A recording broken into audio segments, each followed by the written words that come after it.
Have you ever felt that sudden, squeezing pressure in your chest? Your heart pounding for no reason? Your thoughts spiraling into 1,000 what ifs? It's more than stress. It's your body sounding a false alarm. You try to take a deep breath, but the panic just tightens its grip. What if you could hit a reset button on that feeling in just 30 seconds? A method so simple, it's leaving medical experts absolutely stunned. This changes. It's 2 a.m. and the world is asleep, but your mind is screaming that you're replaying a conversation from yesterday, dreading a meeting tomorrow. Sound familiar? This isn't just being busy. This is your nervous system flooded with cortisol, a chemical alarm bell you can't shut off. You're exhausted, but your brain won't power down. Why can't you just stop? The harder you fight it, the tighter the knot in your chest becomes. But what if the fight itself is the problem? Think about your day. That lurch in your stomach when your phone buzzes unexpectedly. The irritability over spilled coffee. The sheer exhaustion by 3 p.m. These aren't separate moments. They are all connected. They're the fingerprints of an anxious mind, a body stuck on high alert. You feel guilty for being snappy, guilty for not being productive. You end the day feeling like you're failing at your own life. That's a lonely feeling, isn't it? Watching everyone else seems so calm. But here's a secret. You're not broken. You're not weak. Your body is doing exactly what it was designed to do, protect you. The problem isn't you. The problem is a system that's working too well. A smoke detector going off because the toast is burning. A false alarm that feels terrifyingly real. And in that moment, lying awake, the solution isn't to argue with the alarm. You can't reason with a blaring siren.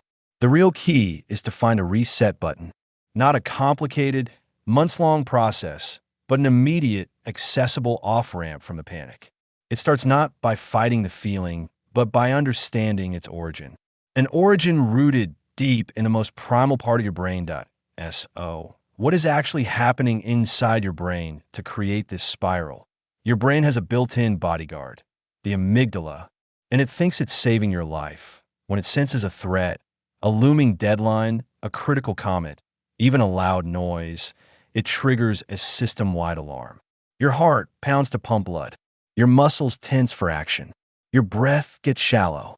You're ready to fight a tiger, but the threat is just an email. Your logical mind knows you're safe, but your body is screaming danger. This is the hijack. You feel out of control because biologically you temporarily are. The prefrontal cortex, your brain's wise, logical CEO, gets shut out. The amygdala, the security guard, has taken over the building. It's not a character flaw. It's a neurological process. So, how do you break the cycle? You can't just tell the bodyguard to calm down. He won't listen to words. You have to speak his language. The language of the body. You need a signal so strong, so primal, it forces the alarm to silence. A signal that proves, physiologically, that the crisis is over. This signal doesn't come from a pill or a positive affirmation. It comes from harnessing one of the most basic functions of your body, a function you've been taking for granted your entire life. You have to hack your own biology. You have to tap into the one system that bridges the gap between your conscious mind and your unconscious panic. The very system that controls your heart rate, your digestion, and your sense of calm. The vagus nerve. And the key to unlocking it is simpler than you could ever imagine. That it's time to reveal the exact 30-second trick that does exactly that. Breathe in through your nose, deeply. Now, take one more tiny sip of air on top of that. Fill your lungs completely. Now, exhale through your mouth, slowly, letting all the air out in one long, smooth stream. That's it. That is the physiological sigh. This isn't just breathing. This is a biological override. Here's why it works with such stunning speed. Those tiny air sacs in your lungs, called alveoli, are where oxygen enters your blood. When you're anxious, they collapse. You can't get enough oxygen, which fuels the panic. That second, tiny inhale pops them back open. It's like inflating a collapsed balloon. Then, the long, slow exhale is the master key. It directly stimulates your vagus nerve, the command center of your rest and digest system. This nerve sends a direct, urgent telegram to your brain. Stand down. The crisis is over. The all clear has been given. Your heart rate must slow. Your blood pressure must drop. It's not a suggestion. It's a physiological command. Do it with me right now. In and a little more in and now out, slowly. Feel that? That tiny wave of calm? That's your nervous system powering down from red alert. You didn't try to think your way out of anxiety. You physiologically led your body out of it. You used your breath to change your state. You became the operator of your own inner control panel. But why is something this simple not common knowledge? Why are doctors who see the latest pharmaceuticals and therapies so impressed by this? The answer challenges everything we think we know about modern wellness. Chapter 4. Why this simple method shocks experts for 150 words. In a world of complex solutions, we distrust simple ones. Doctors are stunned because we're conditioned to believe that real healing must be difficult. It must be expensive. It must come from outside, a prescription, a sophisticated device, a years-long therapy. We overlook the profound intelligence of our own biology. We search for external fixes while the most powerful tool is hidden in plain sight, our own breath.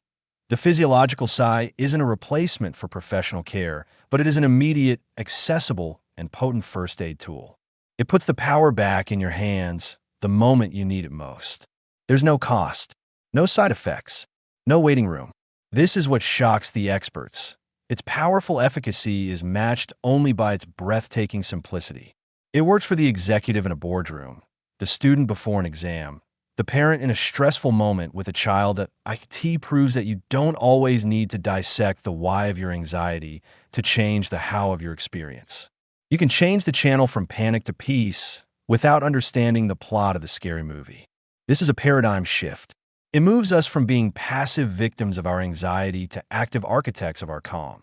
But knowledge without integration is just a trivia fact. Knowing the trick is one thing. Making it a seamless part of your life, the thing you automatically reach for when stress hits, that's where the true transformation happens. That don't wait for the fire to start to learn how to use the extinguisher. The goal isn't to use the sigh only during a full-blown panic attack.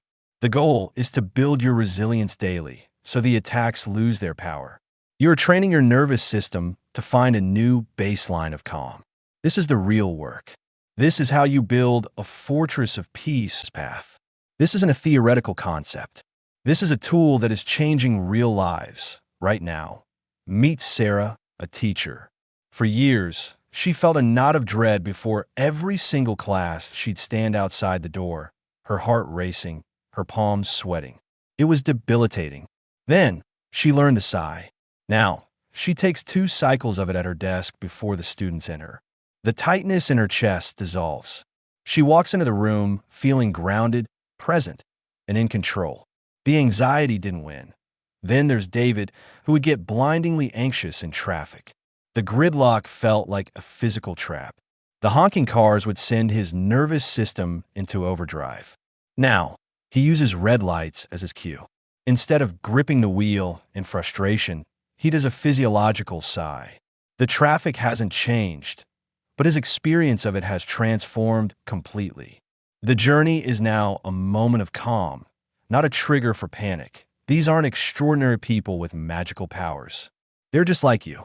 They had a problem that felt insurmountable. They found a tiny, powerful anchor in their storm. Their stories are living proof that your anxiety doesn't have to be the author of your life story. You can take back the pen. You can write a new narrative, one centered not on fear, but on resilience and calm. Your story is the next one waiting to be written. Your breakthrough is waiting on the other side of a single, conscious breath. Where does this leave that overwhelmed feeling? It's a chapter, not your whole story. You now hold a key, a 30-second bridge back to yourself. It's the understanding that peace isn't a distant destination you have to strive for. It's a state you can return to on demand. Right here, right now, with a single, conscious breath. You have the power to rewire your response, to show your amygdala that you are safe. This isn't about eliminating anxiety forever. That's an impossible goal. Anxiety is a part of life. This is about mastery. It's about changing the relationship from one of fear and helplessness to one of confidence and control. You're no longer a passenger on a runaway train. You are in the driver's seat, and you know where the brakes are. The journey to a calmer you is built in these small moments. The sigh in the morning, the breath at the red light. These are the tiny, powerful acts of self-care that compound into a life of profound well-being. You are building a new identity, someone who handles stress with grace, someone who knows how to find calm in the chaos, someone who is resilient. You have everything you need already inside you. Your body, which once felt like the source of the problem, is actually the source of your liberation. All you have to do is remember to breathe in a very specific way. Your journey to inner peace is a path we walk together. If this guide brought you value, subscribe to Healthy Mind Zone and join our global community. Share your own experience in the comments. Your story could be the light that guides someone else out of the dark.